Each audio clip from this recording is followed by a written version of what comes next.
there will be 2 debuts in this one. The plan was to get a debut game for each of these guys, but the first guy I played left in like the 3rd or 4th inning or something, so I didn't want to be waiting around all day trying to get a debut game for each of these guys. So after that guy left, I was just like, screw it. I'm putting this Flashback, McCutchen in, and Ralph Kiner in at the same time, and just didn't want to deal with any more of that people leaving BS or just weird shit happening. So both of them will be in the lineup in this, not this game, the second game. This is pretty much the only highlight from the first game. I mean, Ralph Kiner only had 2 at-bats. He went 1 for 2.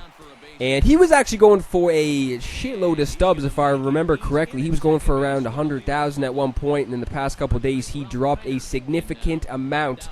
So why the hell not pick him up, right? Like, I think his primary position is left field, but his fielding is 55, so thank God. First base is one of his secondary positions, because I was going to be playing him at first base 100%. Clutch from Kiner right there, man. Single up the gut, scores Daniel Murphy from second base. So that was pretty much the only highlight from the first game. Dude left pretty much right after that. I don't even know what you have to do to keep people in games. What do you have to do? I mean, it really hasn't happened that much lately to me. Like, no one's been leaving and shit. But I remember there was a time where I was just going out there and I couldn't keep any motherfucker in games, dude. It was insane. And yeah, it's so fucking weird, man. Like, I don't even know what you have to do to keep people in games. Like, what's the point? Why are you even playing the game if you're going to be leaving in the 1st or 2nd inning? Anything can happen in this damn game. If you know anything about MLB, you know anything can happen in this game. And if it was ever going to be a rage quit, this would be the game, dude. I mean, I walked the first 2 guys on 8 straight pitches, and then Jimenez can't come up with that easy pop fly right to him, and then Seager hits a grand slam in the 1st inning. So if there was ever going to be a rage quit, this would be it. But I was just giggling to myself when this shit happened, man. I was laughing my ass off. I was like, you gotta be kidding me, right? Like, I play one fucking guy, he leaves, and then the next game I play, this shit is happening. So I don't know, it was just hilarious that this shit was happening in this game. But man, anything can happen in this game, as everyone knows. So a 4-run lead is nothing. And Grady Sizemore almost goes deep to begin this damn game. What a surprise. Grady Sizemore almost, well, it wouldn't have been a surprise if he hit a home run, but it wasn't a surprise that he made solid contact and was almost able to hit it over the wall. Look at that fucking play. You know what I mean, man? Like, this is going to be one of those games where everything is just not going to go your way. Daniel Murphy gets robbed of the base hit right there. So this is just funny now, man. How can you even get mad at shit like this anymore? It is just hilarious because it is almost an everyday occurrence that shit like this happens. But I mean, I was able to settle down a little bit with Jimenez. I was actually thinking about pulling him in the 1st inning, but I didn't.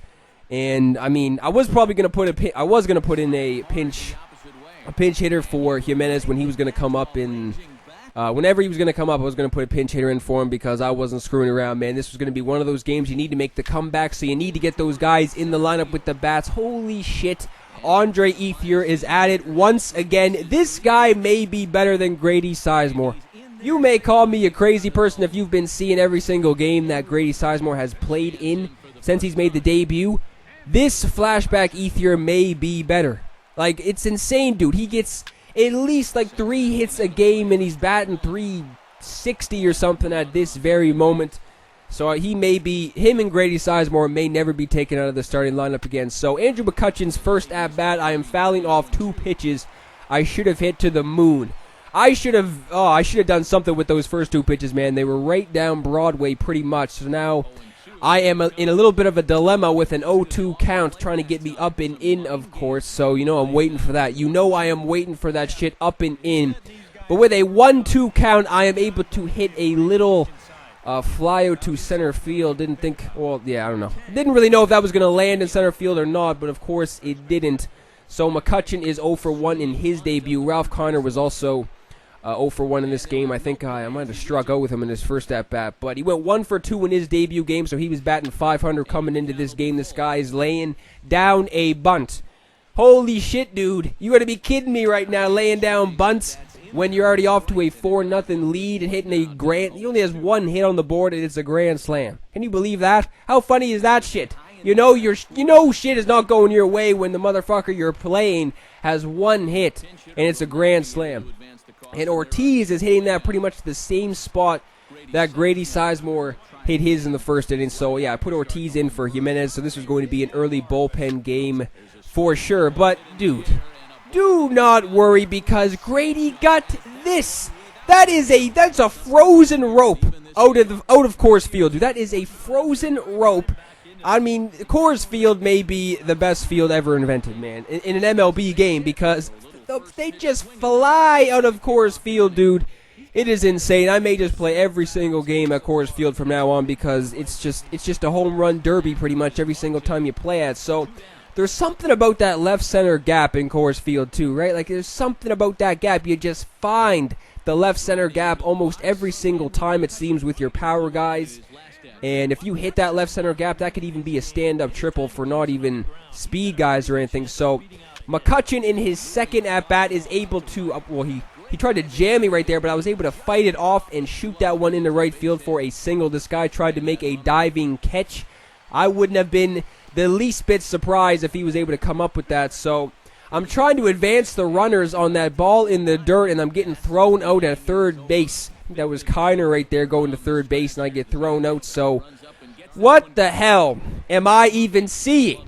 What are you doing, dude? Why are people still doing this, man? Like, those motherfuckers are the same guys, too, complaining about the game is dead. The guys going out there and laying down bunts every 2 seconds. It's just insane. Like, I don't even care, man. If you want to go out there and bunt every 2 seconds, that's cool. I'm not complaining. I'm just saying. What the fuck is what's even fun about the game if you're going to do that every single time? I don't know, man. This guy lays down a bunt, able to get on first base. So now there's 2 down, and Herrera is in. He's pretty much my go-to guy out of the pen if I want to bring somebody in early. I'm able to get out of it, luckily. So I needed to spark the comeback, and it needed to begin very quick, man. This flashback Yunel Escobar is a beast.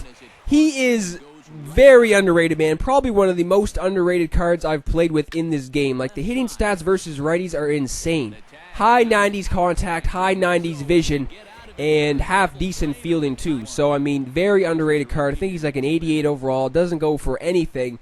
If you want a righty who is good against the right-handers on the mound, get that Yunel Escobar, man. He is a beast. I mean, that game the first game I played, the dude left in like the 4th inning. I think Escobar went 2 for 2 with a couple RBIs. So he's doing pretty decent since he made his debut, man. I'm going to leave him in for a little bit because really at the moment I am struggling to find a starting shortstop. And that's been the case since the beginning of MLB 16. I have not been able to find a starting shortstop. I've been putting so many guys at short, I don't even know who to use. Out of every position, I have used so many damn guys at short, man, way more than any other position. I'm still trying to find somebody. Maybe Escobar can come in and he can play short permanently because it has been a very long time since I'd be able to find anybody at short. But Andrew McCutchen's third at-bat is just a fielder's choice. Luckily, he has half-decent speed, so he's able to run that out. But then Ruiz is just grounding out to end this inning. So still nothing on the board, really, after that Grady Sizemore home run. So it's still 4-1. We are now late in this game. And Anthony Rizzo, dude, this guy is a glitch, man. Anthony Rizzo is legitimately a glitch. He just goes out there and hits moonshots every game, it seems. I play, Anthony Rizzo just does damage against me. It's weird, dude. Anthony Rizzo, add him to the list of guys who just go out there and kick my fucking ass.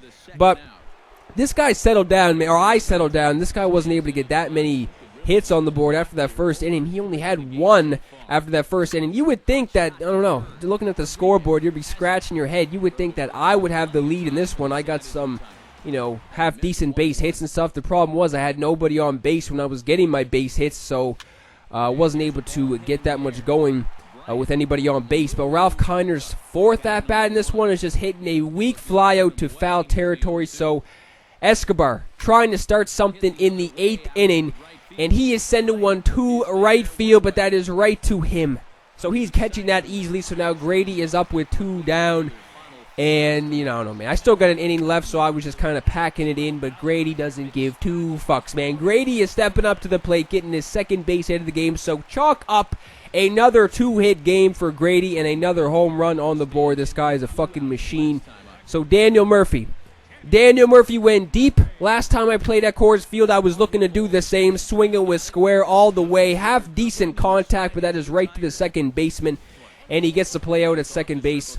So now we are in the 9th, and Fernando Rodney is in. This guy was shut down completely, man. I legitimately shut this guy down. Other than the first inning and that home run from Rizzo in the 8th, this guy did not get shit all going. So I'm able to get out of the top of the 9th. Nothing going for this guy, so bottom of the 9th is rolling around. And, dude, you would think this game's over, right? You would 1,000,000% think this game is over. A-Rod strikes out for the second out of this inning. So you're packing it in. If you're a fan, you are packing it up. You are leaving the stadium. But do not get out of your seat too soon, because Ethier is sending one to left center. That left center gap again. Ethier is sending one deep. That is another moonshot for Ethier. I think that was well over 450 again. So McCutchen is coming up next. First pitch swing, and that is a base hit up the gut. Okay. Is something going to be done with 2 down in the bottom of the 9th? So now Carlos Ruiz is up. I was actually thinking about putting a pinch hitter in because Ruiz hasn't been doing that well. But I'm able to shoot one to right field. So now there's 2 guys on base for Escobar. This is getting a little bit crazy, man. Like I wasn't freaking out that much because, you know, I still had to come up with a couple more base hits. I mean, I could have hit a dinger and that would have tied the game. But with Escobar, he doesn't have the best power. But I am sending one to the right center gap, and that is scoring 1. So now 2 guys are in scoring position. That is 4 base hits in a row. So now Al Kaline comes in as a pinch hitter, man. This is when the heart is racing. This is going to get crazy, dude. A home run can win it. With 2 down in the bottom of the 9th, I'm able to string together a 2-out rally. Fouling pitches off. I was not going down swinging, man. I was not striking out. No chance in hell. 1-2 count. It is a slider. It's going up the gut. He gets it. He gets it. Oh, my Jesus, man. If that was able to get up the middle, that would have tied the game. That would have been one of the best 2-out rallies in the 9th I've seen in an MLB game. And holy shit, man. The 9th inning is so damn crazy in this game. I don't even know what to say anymore. Almost made an epic comeback. Of course, Anthony Rizzo gets player of the game.